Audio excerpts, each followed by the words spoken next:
Hi, Larry. Hey, Graham. Hi, my name is Graham Resnick. I'm a filmmaker, writer, director, sound designer, and I started working with Larry Fessenden about 10, 15 years ago through my friend Ty West, who I grew up with, and have done a lot of sound design with on his films. And he was producing Ty's films at the time, and Ty introduced me to Larry. Larry produced my first feature, and we've written together on several projects. My name is Larry Fessenden. I'm a filmmaker. I run Glass Eye Pix, which is an independent production company out of New York. We make indie movies, a lot of scary movies as well. I got a call to audition to write this video game. And I called my pal Graham Resnick because Graham's a gamer. And while I thought I could offer something to the idea of writing this multi-branching story, I knew that I would want Graham's expertise as a lover of gameplay, since I guess games were started. So and just as a lover. And as a lover, yes.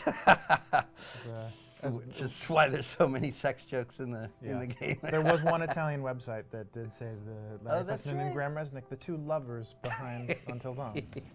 Come here. Maybe I know how to handle you too. I am definitely ready to be handled. So I wanted Graham by my side. Yeah, and we got the gig, and it's been an amazing ride. Oh, hell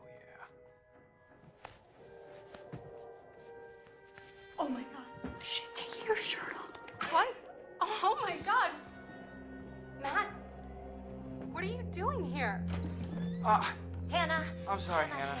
This all got Don't out of mind, hand, just but So in the game, the basic setup is that a year prior to the game's start, all these kids had gone up to a ski lodge that was owned by the parents of one of the kids, or a couple of the kids, and some of the teenagers played a prank on some of the other teenagers, and the terrible tragedy occurred when a few of them, two sisters, ran out into a blizzard, and were never seen from again.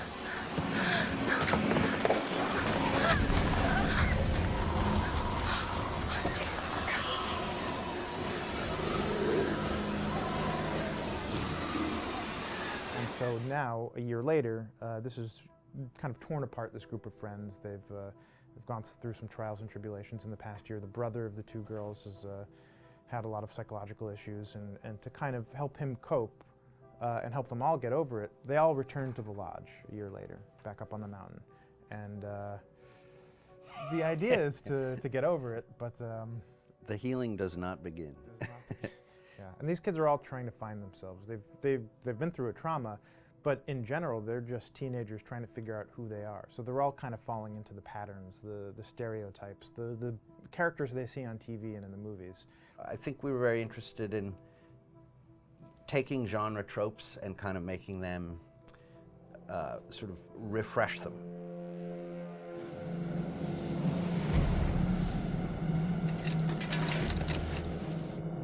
Hey, did you see that?